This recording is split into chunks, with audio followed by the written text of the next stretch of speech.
নমস্কার। আমরা এখন রয়েছি দীঘাতে। দীঘার যে অমরাবতী পার্ক আছে তার থেকে ওই 2 থেকে 3 মিনিটের দূরত্বে রয়েছি আমরা। আমাদের এর পাশে আমরা এখন যে জায়গাটায় রয়েছি সেই জায়গাটার নাম হচ্ছে এই ভরপেট রেস্টুরেন্ট বলে লেখা আছে, ঠিক সেখানটায় রয়েছি আমরা। এই ভরপেট রেস্টুরেন্টের ঠিক অপোজিটে আমরা দীঘায় হোটেলের সন্ধান করছি এবং সব থেকে কমে, মানে কত কমে কমে থাকা যেতে পারে তারই সন্ধান করছি। সেই সন্ধান করতে করতে একটা রুমের আমরা একটা হোটেলের খোঁজ পেলাম, সেটা কিন্তু সরকারি নিবাস এবং সেই হোটেলটার সামনে এখন আমরা দাঁড়িয়ে রয়েছি। এই হচ্ছে সেই সরকারি নিবাস, পেনেটি ভবন, পর্যটক আবাস, পানিহাটি পৌরসভার, পানিহাটি সোদপুর, উত্তর 24 পরগনা। আচ্ছা, ঘরের নির্ধারিত ভাড়া এখানে দেখুন লেখা আছে 2 শয্যা বিশিষ্ট ঘর প্রতিদিন 250 টাকা, 3 শয্যা বিশিষ্ট ঘর প্রতিদিন 350 টাকা এবং 4 শয্যা বিশিষ্ট ঘর প্রতিদিন 400 টাকা। অর্থাৎ আপনারা আমরা যেটাকে বলি না, ওই second bedroom, third bedroom, fourth bedroom, মানে এই রকমের যে রুমগুলো হয় সেই জাতীয় রুমের ভাড়া আছে এইগুলো। এবং এনাদের ফোন নাম্বার কিন্তু নিচে মেনশন করা রয়েছে, সেটা আমি আপনাদের স্ক্রিনে দিয়ে দিচ্ছি। তো চলুন এই পেনিটি ভবনের ভেতরটা দেখা যাক এবং রুমগুলো একটু দেখে নেওয়া যাক। এই হচ্ছে সেই পেনিটি ভবন, দেখুন লেখা আছে। সামনে ঢুকতেই এই যে এরকম একটা বাগানের মতন পেয়ে যাবেন। এই দেখুন এইখানেও একটা বাগানের মতন করা রয়েছে। এই সরকারি প্রপার্টিটি হলো একতলা বিশিষ্ট একটি প্রপার্টি। চলুন এই প্রপার্টির ভেতরে তবে ঢোকা যাক।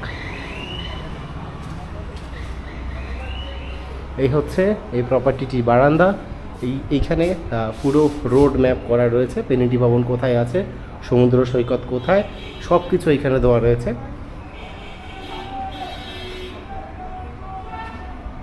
পেনিটি ভবনের এখানে ফোন নাম্বারও দেওয়া রয়েছে, গোবিন্দ বান নাম, দক্ষিণ রাষ্ট্রীয় পরিবহন সংস্থা, তাই এটা আসে। এখানে দীঘা ভ্রমণের দর্শনীয় স্থানসমূহ লেখা রয়েছে। নিউ দীঘা সি বিচ, পদব্রজে একটুখানি হেঁটেই সামনে একদম। এখান থেকে হয়তো নিউ দীঘা সি বিচ সম্ভবত 3 থেকে 4 মিনিটের হাঁটা পথ। আর এখানে রয়েছে রাষ্ট্রীয় কাজু উদ্যান 1.75 কিলোমিটার কিমি, রতনপুর মসজিদ 1.75 কিমি, সায়েন্স সিটি মিউজিয়াম 1.45 কিমি, এরকম সমস্তটা রয়েছে। আপনারা এইখানে যারা থাকতে চান তারা এইখান থেকে যারা ঘুরতে যাবেন, কতটা দূরত্বে কী কী রয়েছে এখানে দেওয়া রয়েছে। এই দেখুন, এই হচ্ছে পেনিটি ভবনের এটা রিসেপশন কাউন্টার। এখানে কিন্তু রিসেপশনিস্টরা থাকেন, তবে এখন ওনারা রেস্ট নিচ্ছেন যেহেতু এখন দুপুরের সময়। এই হচ্ছে পেনিটি ভবন কিছুটা আপনাদের 6 ইঞ্চি স্ক্রিনে, ঠিক এরকম। এখানে ভেতরে দেখুন সুন্দর একটি সাজানো বাগানও কিন্তু রয়েছে, পুরো নার্সারি টাইপস লাগছে, মনে হচ্ছে যেন কি একটা নার্সারি রয়েছে এখানটা।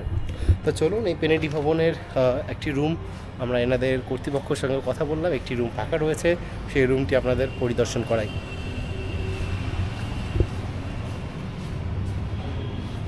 দেখুন এই জাতীয় সব রুমগুলো কিন্তু পাওয়া যায়, একটু চলটা ওঠা, একটু ভাঙা, খুব নট ওয়েল মেনটেন্ড।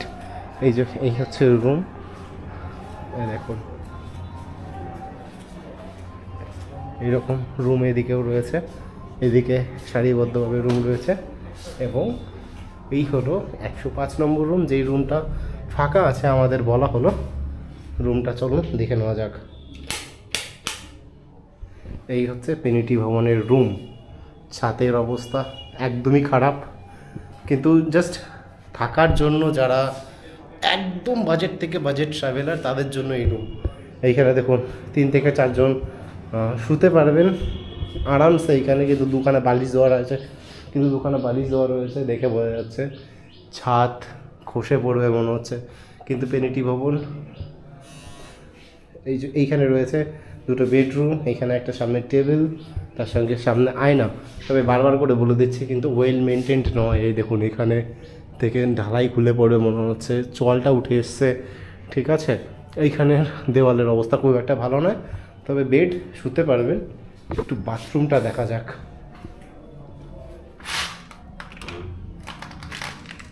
এই হচ্ছে পেনিটি ভবনের বাথরুম কিছুটা। এই হচ্ছে বাথরুম, শাওয়ার রয়েছে, এইখানে কোমোড রয়েছে। তাছাড়া এখানে প্লাগ পয়েন্ট রয়েছে, এখানে একখানা আপনারা মশারি পেয়ে যাবেন, এখানে আলনা দেওয়া রয়েছে, এখানে জামা প্যান্ট হ্যাং করতে পারবেন, এইখানটায় জানলা দেওয়া রয়েছে দু সাইডে। ব্যাস এই হচ্ছে পেনিটি ভবনের রুম। ম্যাক্সিমাম এই জাতীয় রুমই আপনারা পাবেন। এই রুমটি কস্ট আমাদের বললো যে 270 টাকা পড়বে যদি এখানে থাকা হয়, কিন্তু সত্যি কথা বলতে অনেস্টলি আমার পক্ষে এটা থাকার যোগ্য বলে আমি মনে করি না।